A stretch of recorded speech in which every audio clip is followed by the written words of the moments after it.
Hello friends, welcome to John academy. This is Shahul John. आज हम पढ़ने जा रहे हैं चैप्टर 8 जिसका नाम है हाशियाकरण से निपटना। जैसा कि हमने 7 चैप्टर में हाशियाकरण की समझ पढ़ा था, इस चैप्टर को समझने के लिए आपको 7 चैप्टर देखना ज़्यादा सही रहेगा। तो स्टार्ट करते हैं अपना 8 चैप्टर हाशियाकरण से निपटना।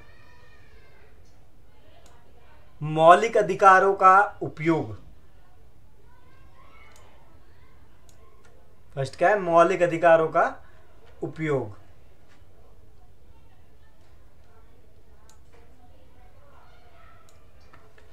संविधान, अब हम डायरेक्ट ही पढ़ते हैं। देखो, संविधान में हमें पता है मौलिक अधिकार कितने दे रखे हैं।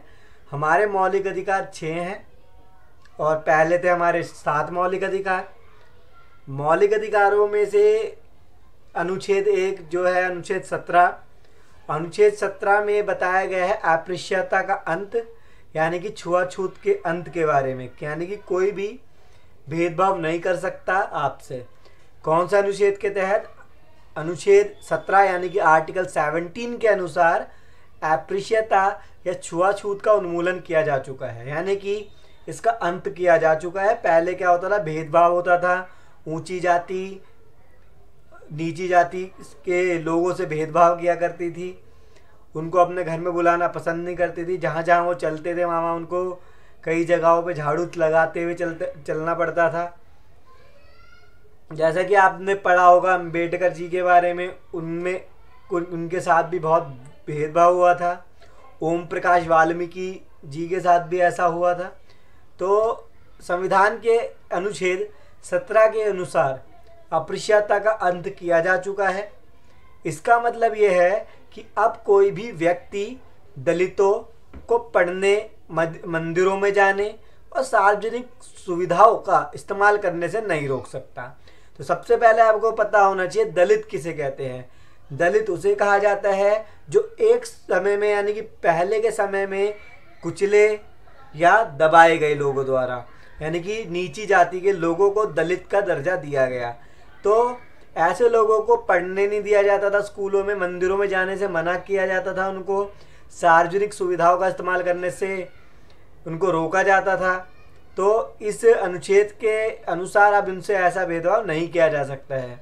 इसका मतलब यह भी है कि छुआछूत गलत है और लोकतांत्रिक सरकार इस तरह के आचरण को बर्दाश्त नहीं करेगी। लिहाजा अब अस्पृश्यता एक दंडनीय अपराध है, यानी कि अगर कोई भेदभाव करता है, कोई छुआछूत करता है किसी व्यक्ति के साथ, तो उसको अपराध की सजा मिलेगी, यानी कि दंडनीय अपराध है, उसको जेल हो सकती है। अनुच्छेद 15 क्या बताता है? ऐसे और भी अनुच्छेद हैं जो बताते हैं कि अस्पृश्यता के खिलाफ आवाज उठाते हैं। एक है संविधान का अनुच्छेद 15 यानी कि आर्टिकल 15 भी है, जो बताता है कि भारत के किसी भी नागरिक के साथ धर्म, नस्ल, जाति, लिंग या जन्म स्थान के आधार पर भेदभाव नहीं किया जा सकता है। ना तो रिलीजन के नाम पर, ना ही जेंडर के, ना ही कास्ट के नाम पर, ना ही नस्ल का और लिंग यानी जेंडर के उसमें, तो इनके नाम पर भेदभाव नहीं किया जा सकता है। तो ये जो आर्टिकल 15 है समानता बताता है कि धर्म, जाति, वंश, भाषा, लिंग आदि के नाम पर कोई भेदभाव नहीं करेगा। तो समानता के अधिकार का हनन होने पर दलित इस प्रावधान का सहारा लेते हैं। अगर उनसे कोई इनइक्वालिटी की जाती है समाज के अंदर, तो वो आर्टिकल 15 के तहत अपने अपराध का, जो उनके साथ अपराध या हनन करा है, उनकी समानता का अपने केस कर सकते हैं किसी व्यक्ति पर।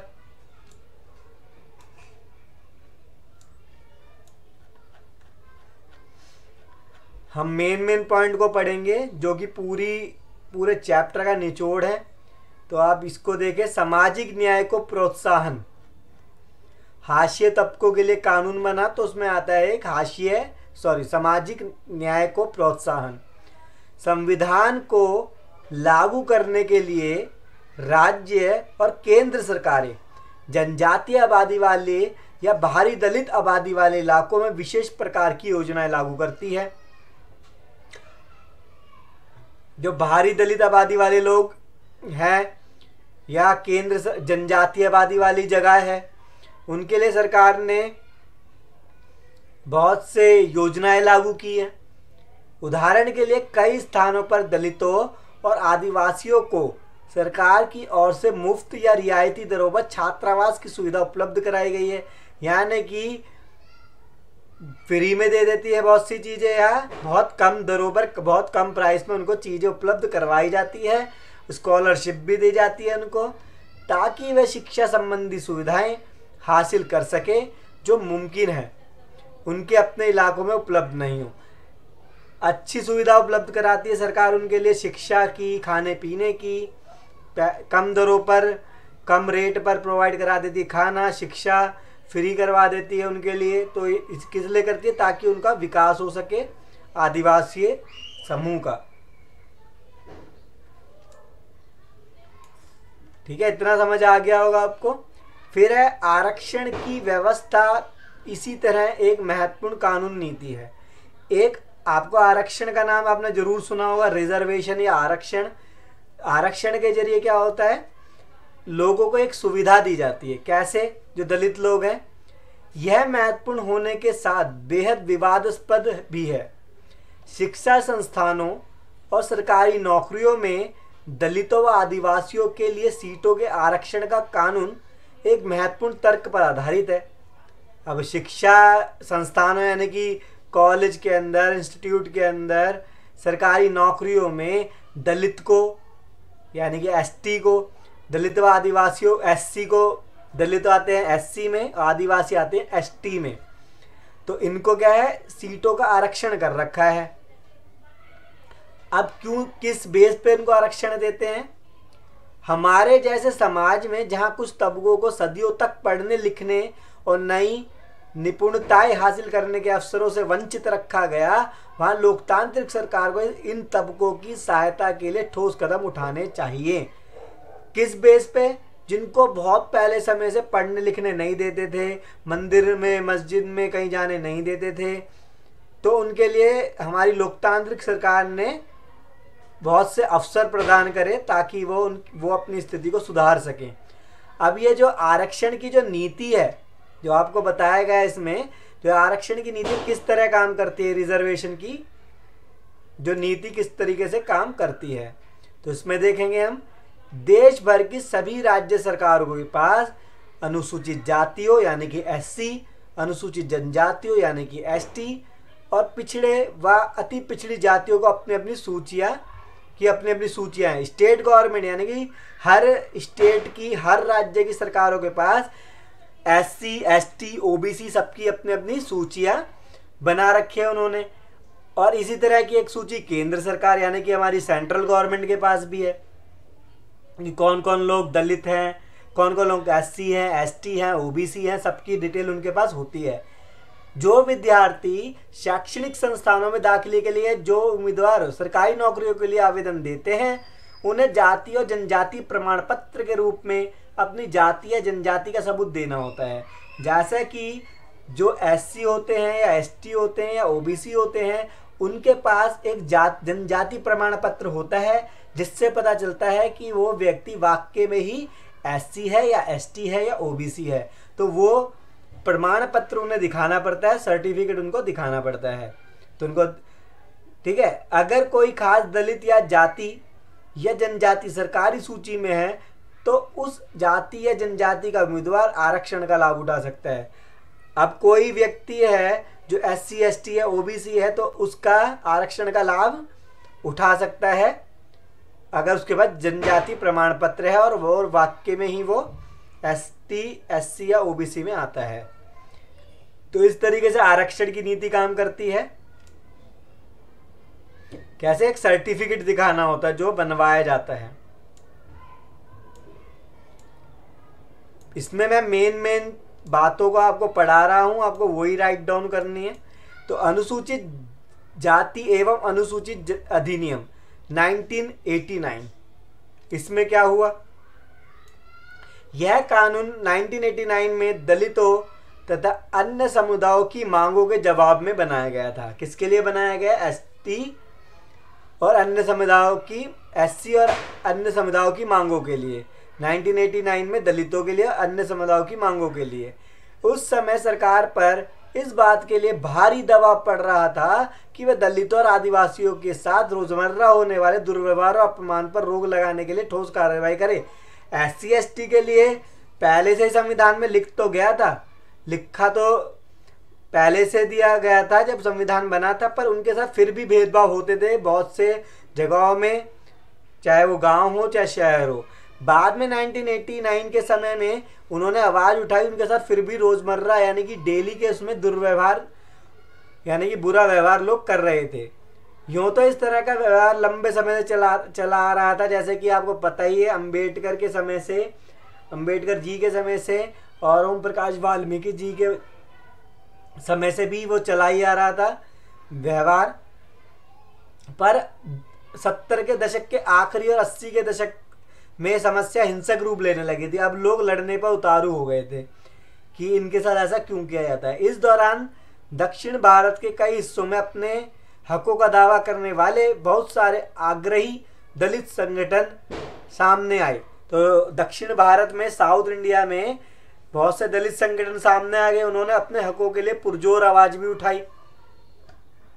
वे तथाकथित जातीय दायित्वों या निर्वाह करने को तैयार नहीं थे। वो समानता का अधिकार चाहते थे। वो चाहते थे कि हमें भी समानता का अधिकार मिले।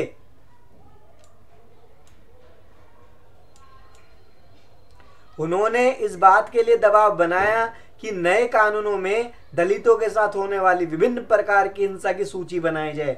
उन्होंने बोला कि जो दलितों के साथ भेदभाव होता है उसकी एक सूची बनाओ, हिंसा की जो सूची है वो बनाओ।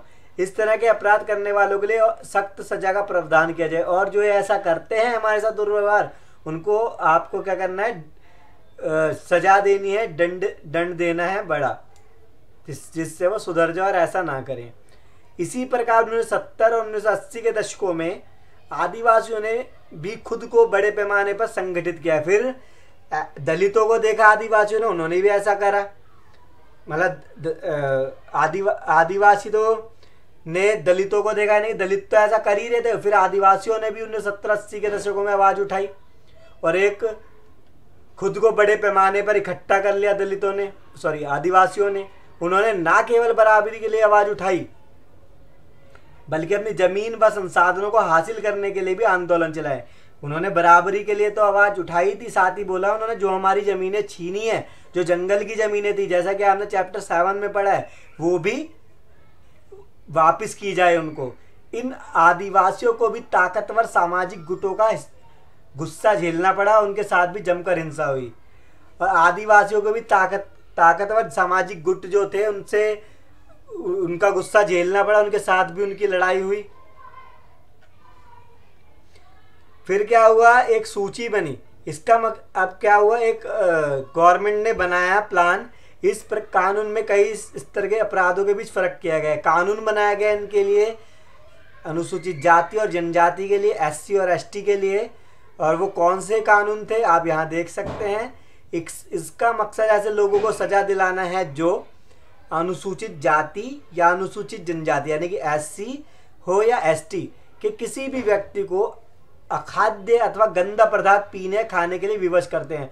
अगर कोई व्यक्ति किसी एसटी या एससी व्यक्ति को जबरदस्ती गंदा खाना खिलाता है तब उसको सजा होगी, दंड दिया जाएगा। अनुसूचित जाति या अनुसूचित जनजाति यानी कि एससी या एसटी के किसी व्यक्ति को नंगा करते हैं या उसे नंगा घुमाते हैं, उसके चेहरे पर या देह पर रंग लगाते हैं जो पहले हुआ करता था, या कोई और ऐसा कृत्य करते हैं, तो उसको मानवीय प्रतिष्ठा के अनुरूप, ये मानवीय प्रतिष्ठा के अनुरूप नहीं है तो उसको भी क्या होगा, दंड दिया जाएगा। अनुसूचित जाति या अनुसूचित जनजाति के किसी व्यक्ति के नाम पर आवंटित की गई या उसके स्वामित्व वाली जमीन पर कब्जा करता है कोई, या खेती करता है या उसे अपने नाम पर हस्तांतरित करवा लेता है तो उसे सजा दी जाएगी। अगर कोई एससी की ज़मीन या एसटी व्यक्ति की ज़मीन को कब्जा लेता है या उसमें खेती करने लग जाता है या अपने नाम पर करवा लेता है, स्थानांतरित करवा लेने मतलब अपने नाम पर करवा लेता है अगर, तो उसको भी दंड दिया जाएगा।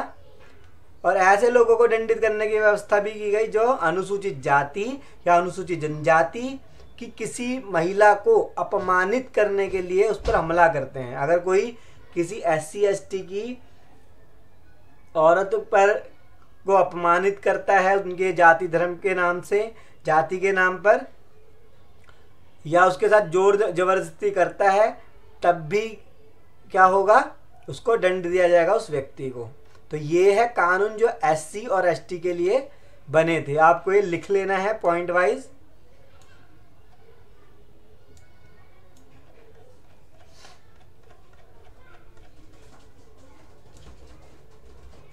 आदिवासियों की मांगे 1989 और 1989 का अधिनियम। संवैधानिक रूप से आदिवासियों की जमीन को किसी गैर आदिवासी व्यक्ति को नहीं बेचा जा सकता है। ठीक है, तो संवैधानिक कानून की नज़र से आदिवासियों की जमीन को किसी गैर आदिवासी, जो आदिवासी नहीं है, उसको नहीं बेचा जा सकता है उसकी जमीन को। यहाँ ऐसा हुआ, अगर ऐसा होता है तो संविधान की गरिमा बनाए रखने के लिए उन्हें उनकी ज़मीन वापस मिलनी चाहिए। तो अगर ऐसा हो जाता है तो आदिवासियों को उनकी ज़मीन वापस की जाएगी। तो ये चैप्टर आपका यही कंप्लीट होता है। इससे जो भी आपको पढ़ाया गया है उससे आपके सभी क्वेश्चंस हो जाएंगे और वही एग्ज़ाम में आएगा। तो आपको उसको रजिस्टर पे लिख लेना है।